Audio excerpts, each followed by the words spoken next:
In a small town called Charlemagne, a girl was born into a home where survival mattered more than dreams.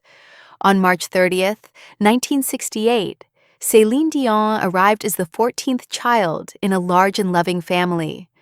Her parents, Thérèse Dion and Adhémar Dion, worked tirelessly to care for their children. Money was limited, meals were stretched, and space in their modest home was always tight. Yet what the house lacked in comfort, it made up for in music.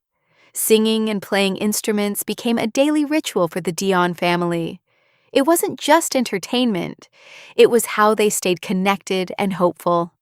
In that crowded kitchen, where voices blended together after long days, Celine quietly discovered something extraordinary.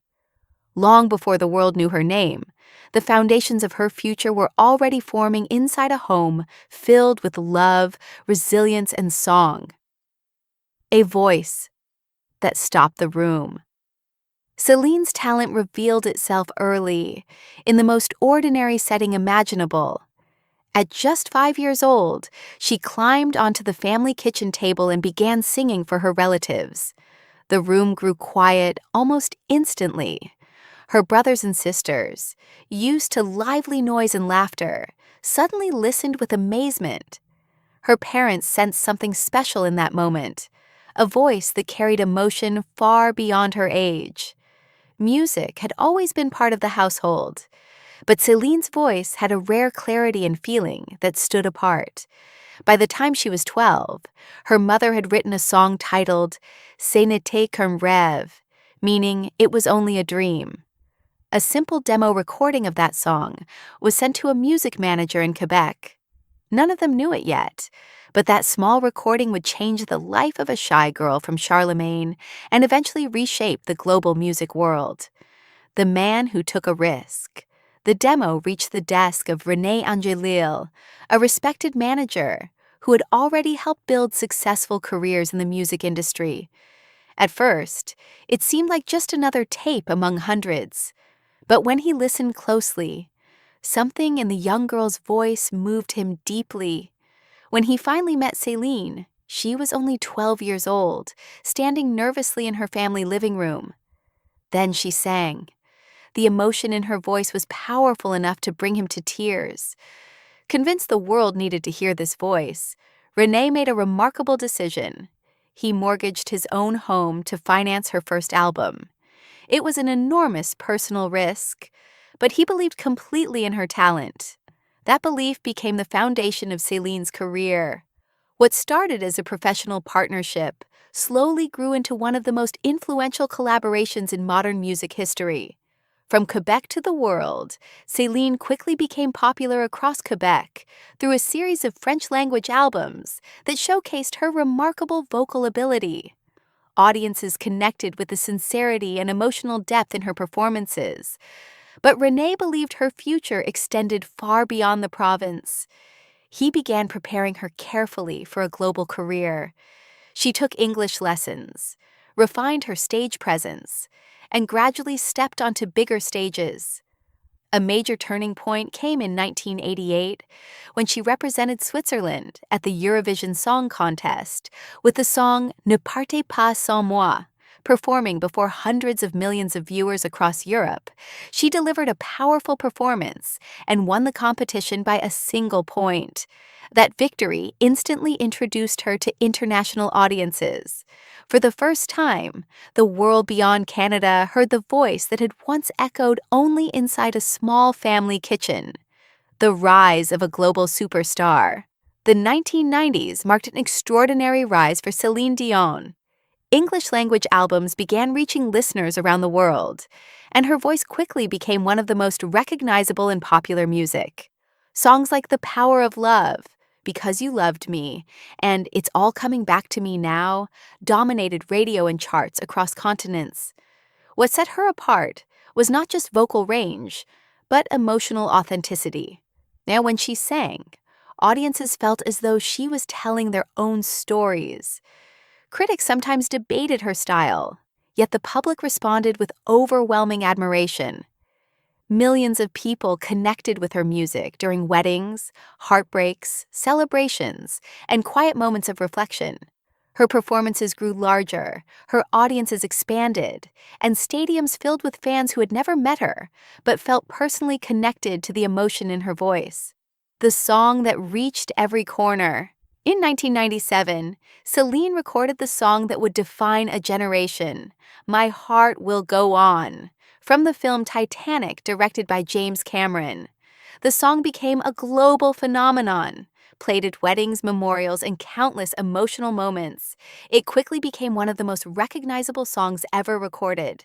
The film itself broke box office records, and Celine's voice became forever linked with its story of love and loss. Suddenly, she was not just a successful singer, but a symbol of emotion shared. Across cultures, her music crossed language barriers and generations. By the end of the decade, she had sold more than 100 million records and performed on stages across the world. Yet while the spotlight shone brighter than ever, a private challenge was quietly entering her life. Love beyond the headlines. Celine's relationship with René Angélil eventually grew into a deep romantic partnership. Because of their age difference and professional history, their love often attracted intense public attention. Despite the scrutiny, they remained committed to each other. In December 1994, they married in a grand ceremony at Notre Dame Basilica. The wedding was broadcast on Canadian television and watched by millions. For Celine, it was a celebration not only of love, but also of loyalty and gratitude toward the man who had believed in her from the beginning. Their relationship endured through the pressures of fame, public debate, and the constant demands of the music industry. Behind the scenes, they were partners in every sense, guiding her career together while building a family life rooted in the same dedication that had started their journey decades earlier. Choosing family over fame. In 1999, René was diagnosed with throat cancer. The news was devastating for the couple and their family. At the height of her career, Celine made a decision that surprised many in the music world. She stepped away from the spotlight entirely to support her husband during treatment. Tours were canceled, recording projects paused, and public appearances stopped. For 2 years, she focused on family life and being present for René's recovery. Eventually, treatment succeeded, and the couple returned to a more hopeful chapter of life. When Celine returned to performing, she introduced a groundbreaking residency show in Caesar's Palace titled A New Day. The production became one of the most successful residency shows in entertainment history and allowed her to perform while maintaining stability for her family at home. Joy, loss, and resilience. Celine and René longed to expand their family and eventually welcomed 3 children, René Charles and twin sons Nelson and Eddie. Their home life brought moments of deep happiness, but the years ahead would also test their strength. René's cancer returned in 2013, leading to a long and difficult battle with illness. Throughout this time, Celine balanced her career with caring for her husband and raising their children. In January 2016, René passed away at their home in Las Vegas. Just 2 days later, Celine also lost her brother. The emotional weight of those days was immense.